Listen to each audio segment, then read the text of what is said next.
This is all about you. Whether you succeed or fail, it's on you.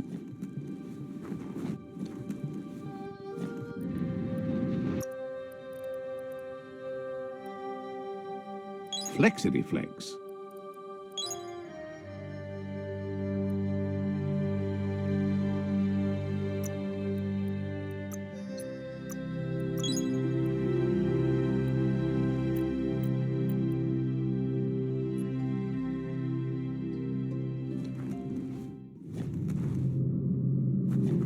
There's short of breath and death to this zone. Better take care. He who half breathes, half lives.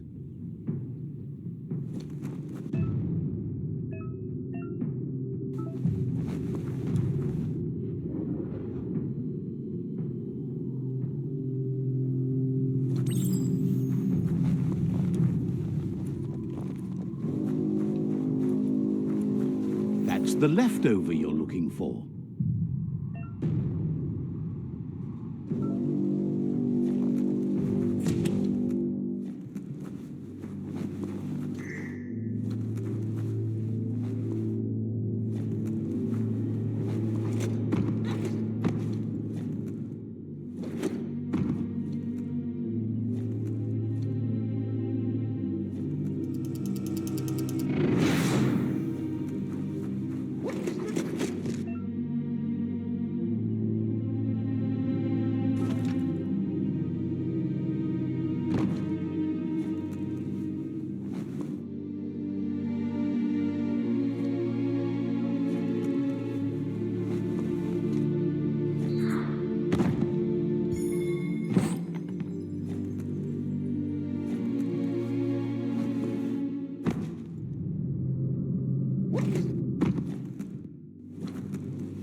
Good thing you're not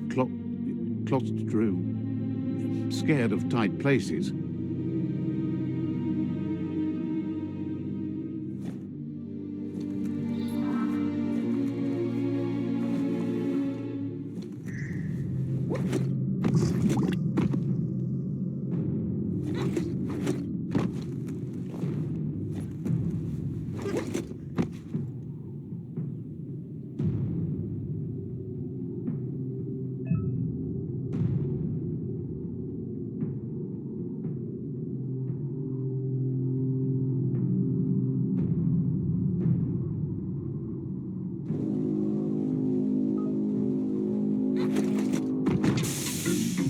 You always find good use for things like that.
There's so much more below the ground.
He says that's enough to get the mechton functional. You'll have an engine, a fuel soaker, a gun, and a gathering net, but no armor, nor enough oxygen supply.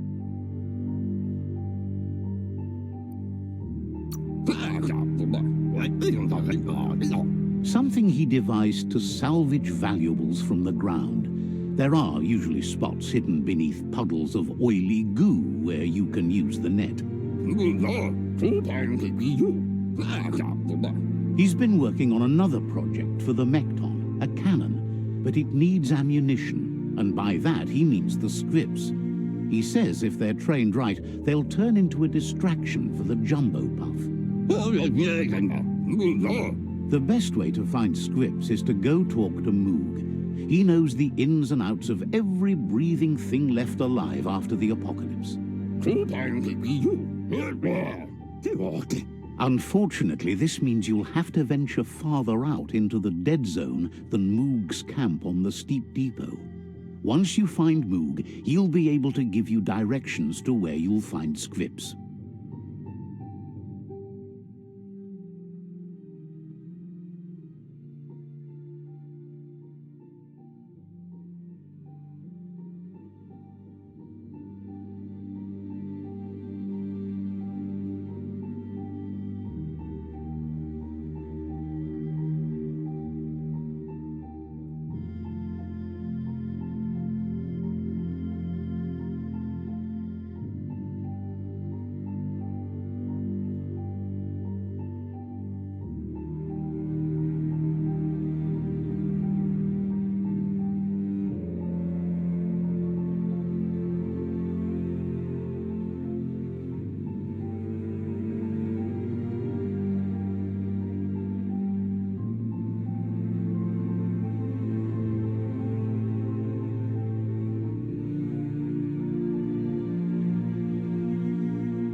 He noticed the jumbo puff has a short attention span, so the script should distract it long enough for you to inflict some damage.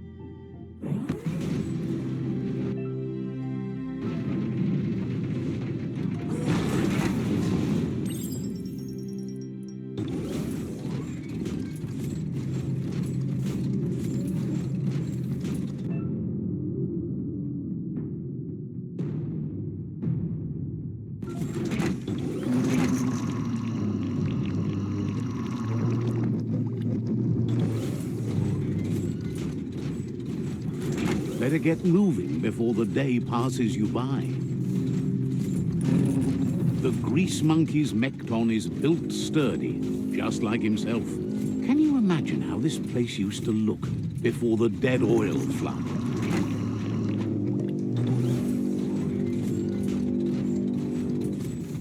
Might might want to hold your breath before you head any further. You're about to witness the breathtaking vistas of what's known as the Dead Zone. In the old world, roads like this really led somewhere. Now, most of them lead to disaster.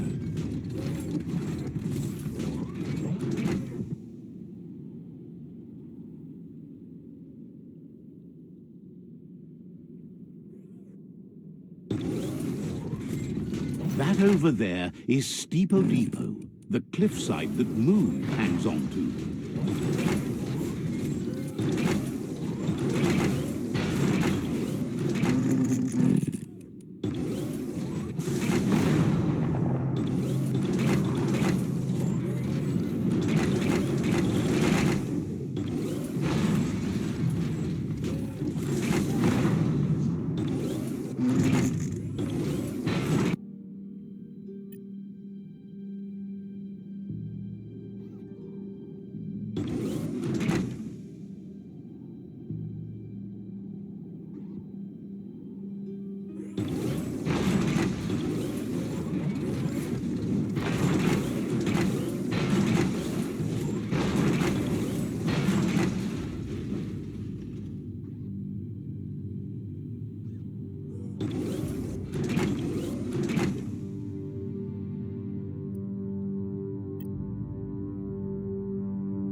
It's beyond late.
That'll pay off.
Upcycling at its best.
In more.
Check out the Mechton's controls.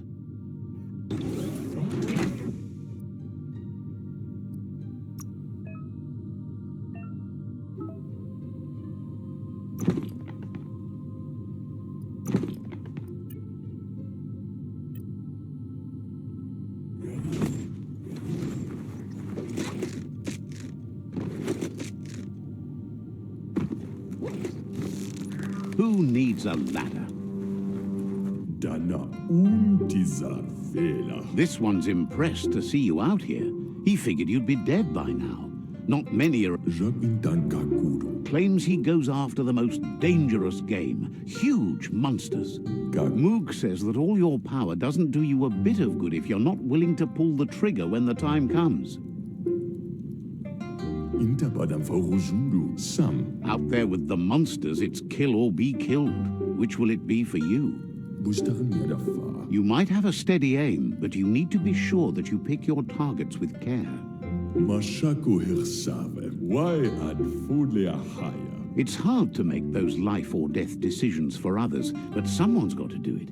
Otherwise, they'll do it themselves, and you know they'll miss.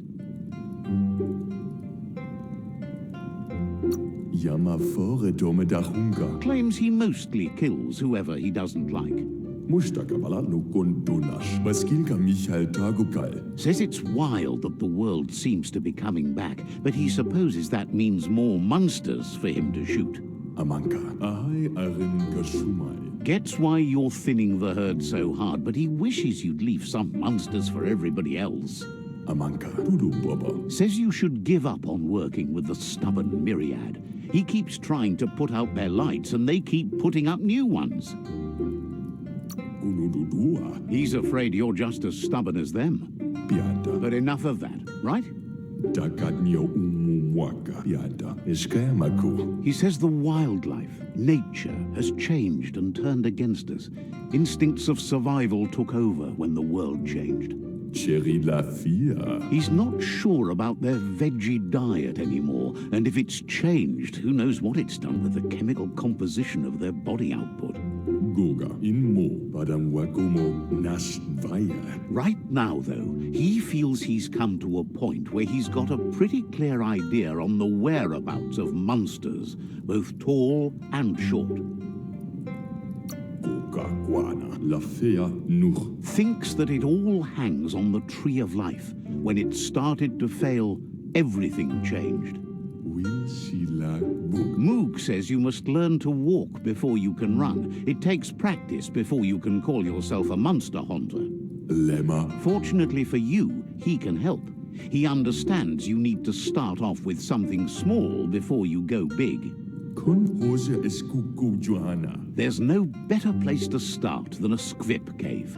Hunting down a couple of these little critters for yourself should keep you on your toes.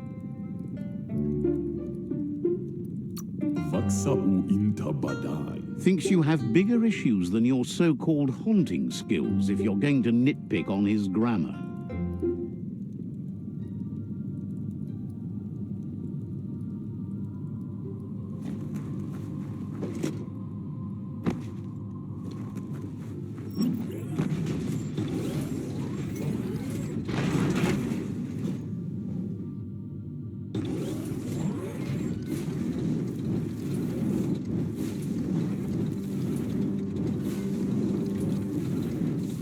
Treasure the coming day.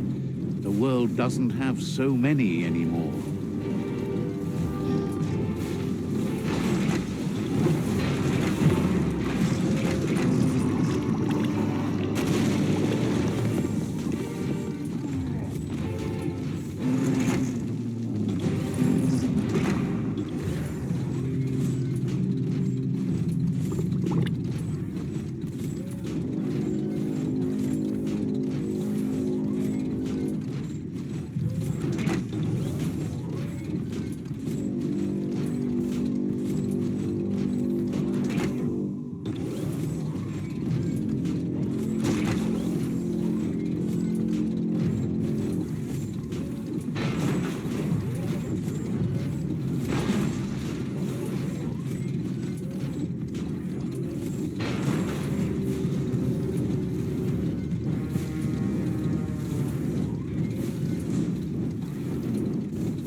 Let's see.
Here it comes.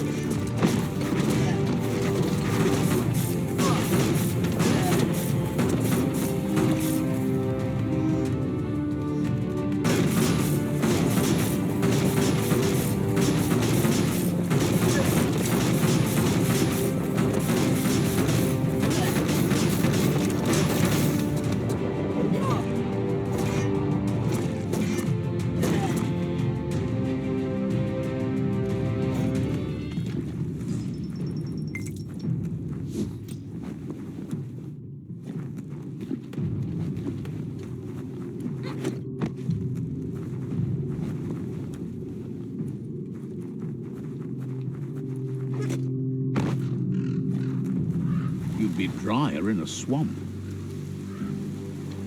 Wait, it's the scrip hole-up. Place is just filled with critters.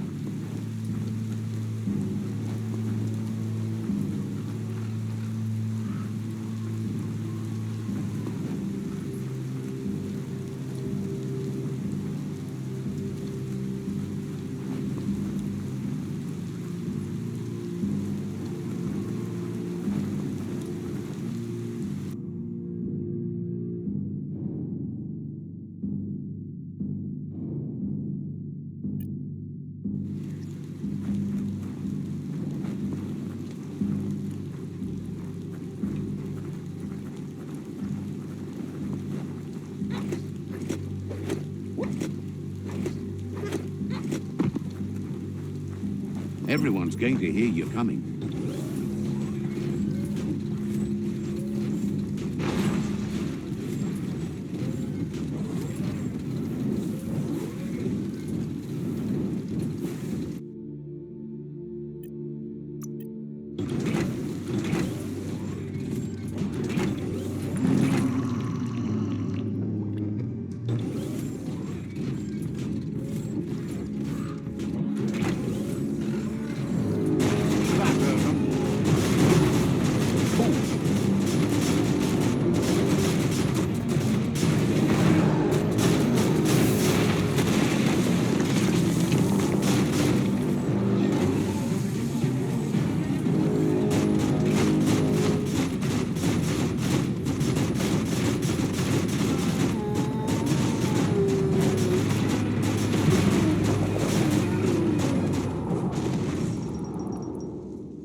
As long as karma exists, the world changes, and we change with it.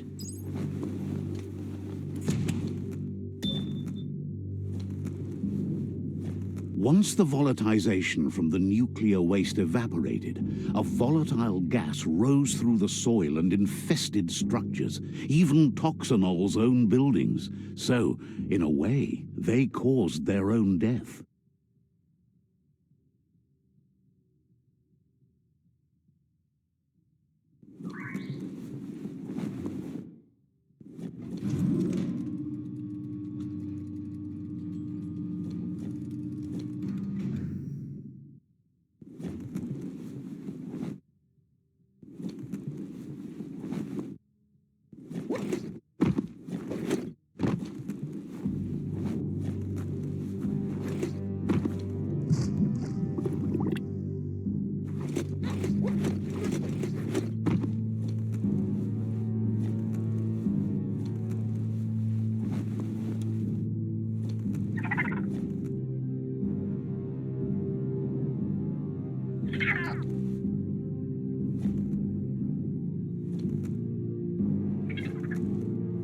Looks like the switches need to be turned to match so enough charge can flow through the conductor. Just a few moves left. Make them count.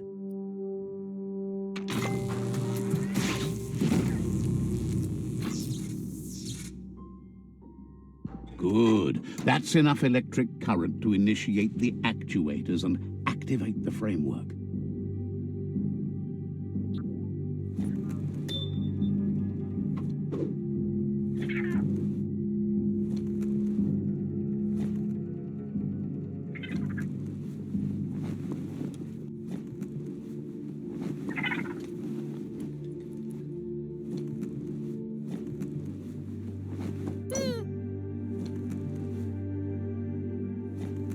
Look what you...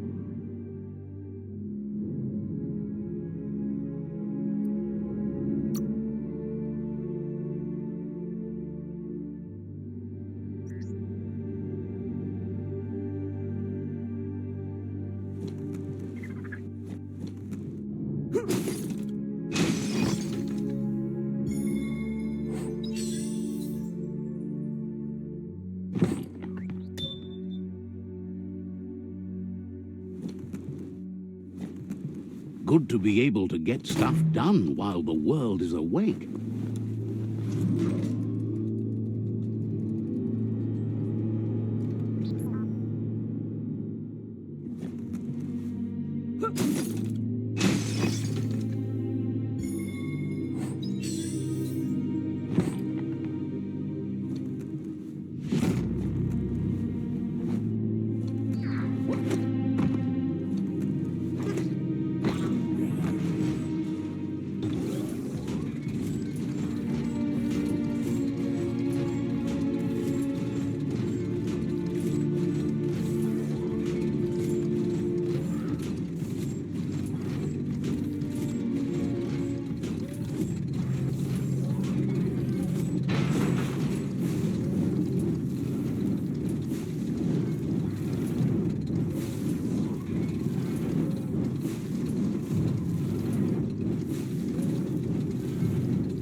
He says that's enough scripts to sustain the Mechton's claw crane cannon with infinite ammunition. Well done.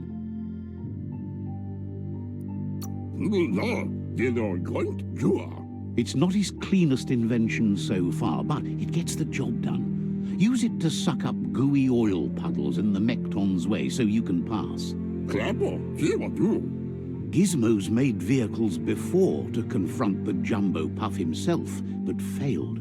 But this time, it's different. The Mechton will be strong enough to do the job.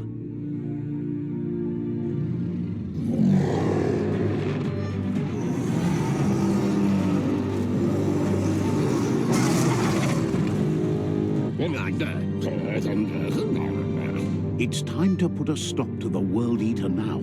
Otherwise, he fears the damage it's caused to the tree already will be too much to handle. He asks you to not even think about taking on the Jumbo Puff on foot. You'll need the Mechton to do the job. Take his word for it. There's time to improve the Mechton before you confront the Puff. There are more wreck boxes out in the dead zone with gear you should be able to equip the Mechton with on your own. He got the idea to build the Mechton when he found a big crate containing the metal frame for something Toxanol had named an exoskeleton. Gizmo wants to help if he can. Says goodbye to you.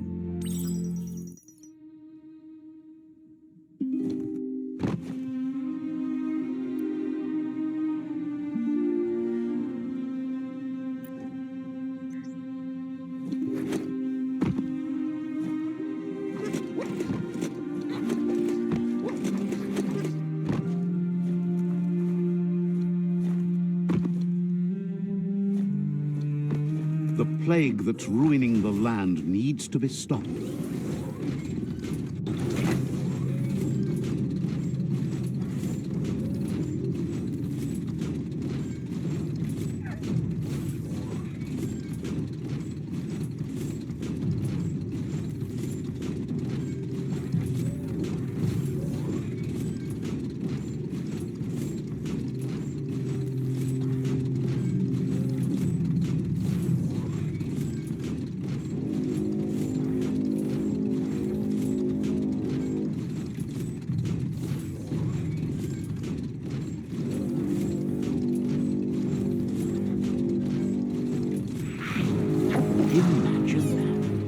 could just go to a place like this to get a proper meal back in the old world.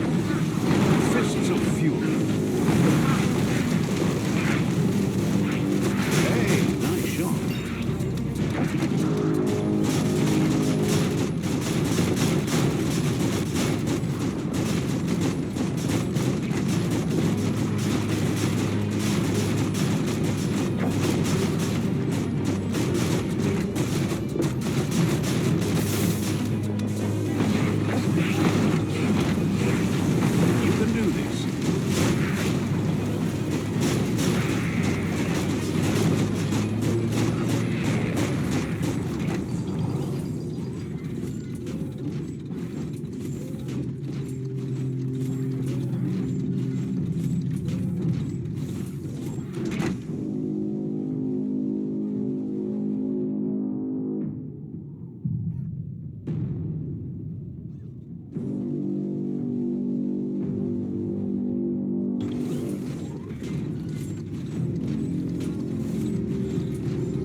Shield your eyes if the daylight hurts you.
Looks like wholesome, a tidy little cave.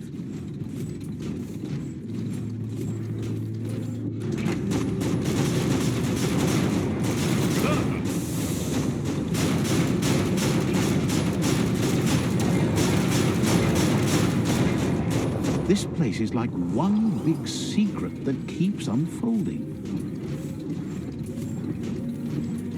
Nothing beats your own 2 feet.